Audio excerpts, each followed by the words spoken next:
I am telling a story to to तो आज मैं आपको एक कहानी सुनाने वाला हूँ जो कि एक मूवी है जिसका नाम आप गैस करना है। वो मूवी एक एक एक रॉबरी के बारे में होती है, जिसमें दिखाया जाता है कि एक आर्कियोलॉजिकल मैन जो आर्कियोलॉजिस्ट होता है वो काफ़ी ज़्यादा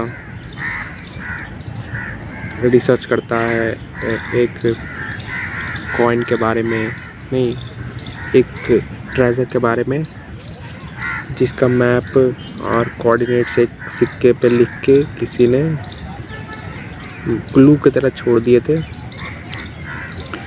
तो काफ़ी सालों के बाद उसे वो सिक्का मिलता है, लेकिन वहाँ की गवर्नमेंट उसे जब्त कर लेती है और फिर उसे एक लॉकर में रख देती है, बैंक लॉकर में। तो उसका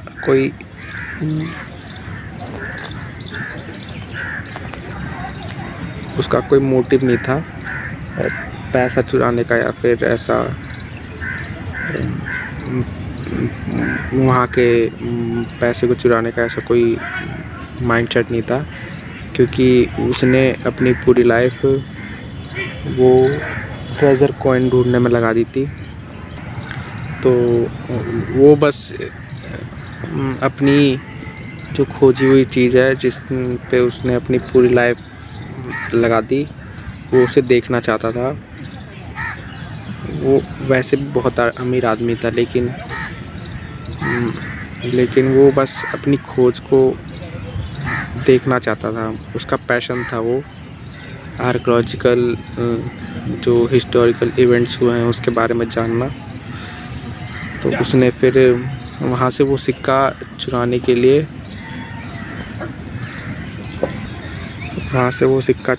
एक टीम बनाई, जिसमें आगे हमें दिखाया था कि एक कॉलेज स्टूडेंट है जो बहुत ज़्यादा इंटेलिजेंट है। उसने ऑयल कंपनीज के 2-3 प्रॉब्लम के सॉल्यूशन निकाले, जिसका जो मतलब काफ़ी ज़्यादा फ़ायदेमंद हुए। उसे बहुत सारी मतलब 10-15 मल्टीनेशनल कंपनीज़ के ऑफ़र आ चुके हैं, लेकिन वो किसी का भी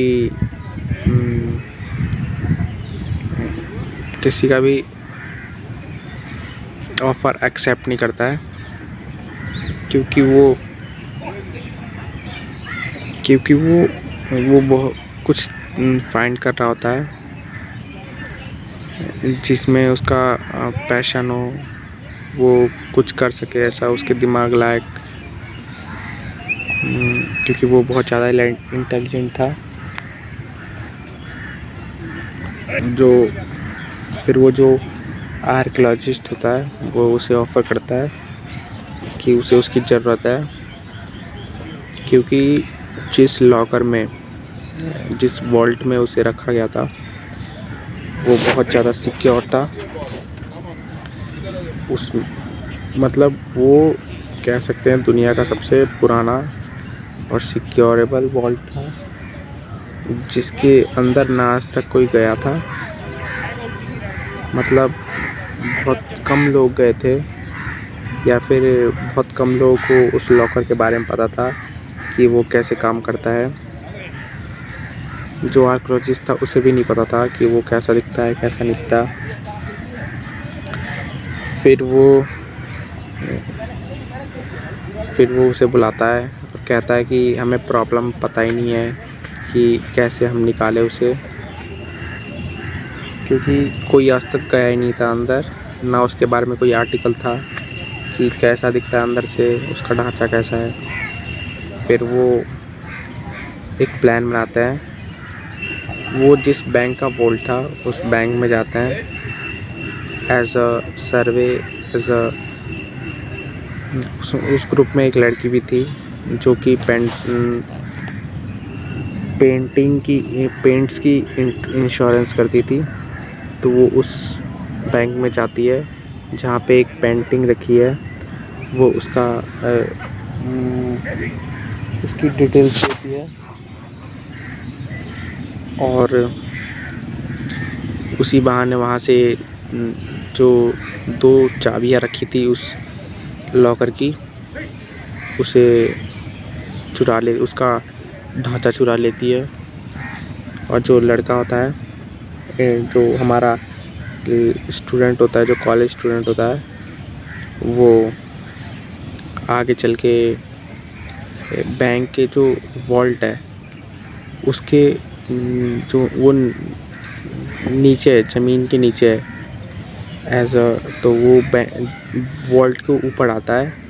वहाँ से वो एक्सरे निकालता है पूरे वॉल्ट का, अपनी टेक्नोलॉजी से एक्सरे निकाल के। फिर वो जब वहाँ जाते हैं उस एक्सरे को डिटरमाइन करते हैं।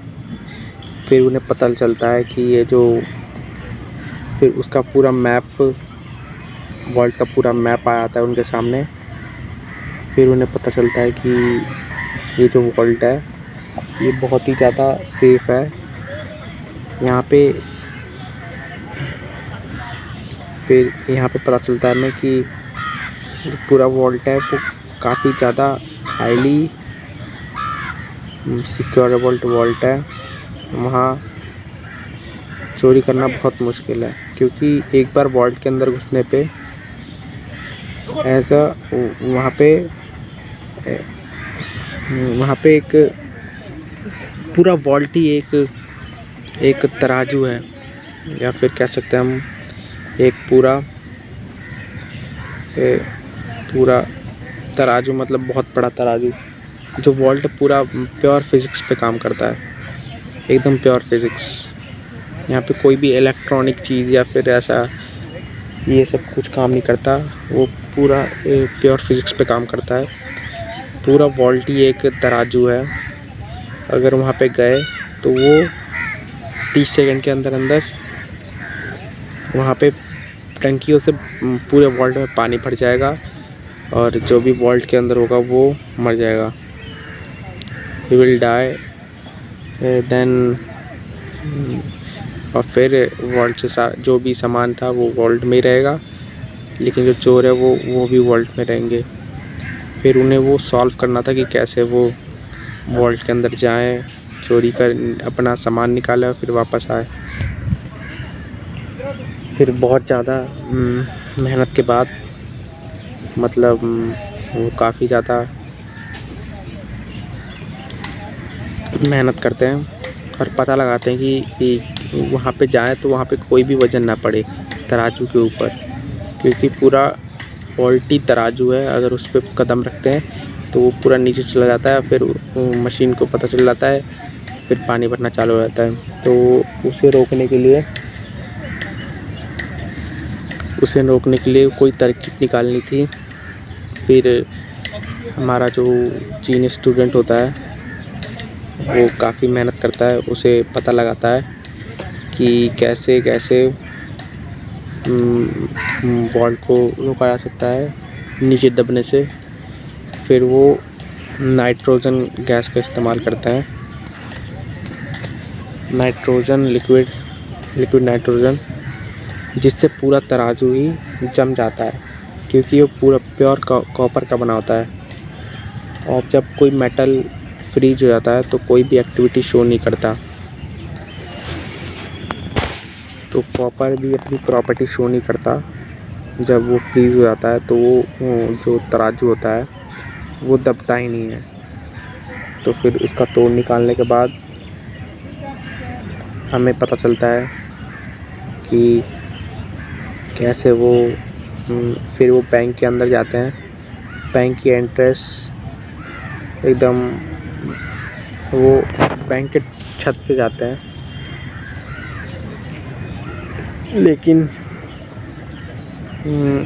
लेकिन वो बैंक के अंदर जाते तो हैं, लेकिन काफ़ी मेहनत के बाद भी वो एक चीज़ भूल जाते हैं कि वो ऊपर का डक्ट खुला छोड़ देते हैं जहाँ से वो आए थे। फिर वो डक्ट के थ्रू लॉकर के पास जाते हैं, लॉकर को खोलते हैं और नीचे से कोई बंदा वो जो तराजू है उसे फ्रीज़ कर रहा होता है, क्योंकि और उसे फ्रीज़ करने के लिए उसे 500 लीटर लिक्विड नाइट्रोजन लगा था। उसके बाद वो शायद 3 मिनट्स के लिए फ्रीज़ हो जाता है, 3 या फिर उससे भी कम। और फिर वो सब वहाँ से लेते हैं वो चीज़, लेकिन वहीं के टीम मेंबर का एक आदमी जिस पे कैप्टन बहुत भरोसा करता था, लेकिन वो उसे धोखा देता है और उसे कैप्टन को पता था बात, इसलिए उसने दूसरे टीम मेंबर को कहा था कि जो सिक्के वो लेंगे वो चेंज कर दें। उसके बाद हमें देखने को मिलता है कि कैसे वो तीनों आदमी बच के निकल जाते हैं, फिर वापस अपने अपने घर आ जाते हैं। और गवर्नमेंट को वहाँ पे सिक्के तो मिलते हैं, लेकिन वो नकली सिक्के होते हैं। उसके बाद स्टोरी यहीं पे एंड हो जाती है। और वो जो वापस मैं दिखाया था कि सिक्कों पे जो कोऑर्डिनेट्स है वो किसी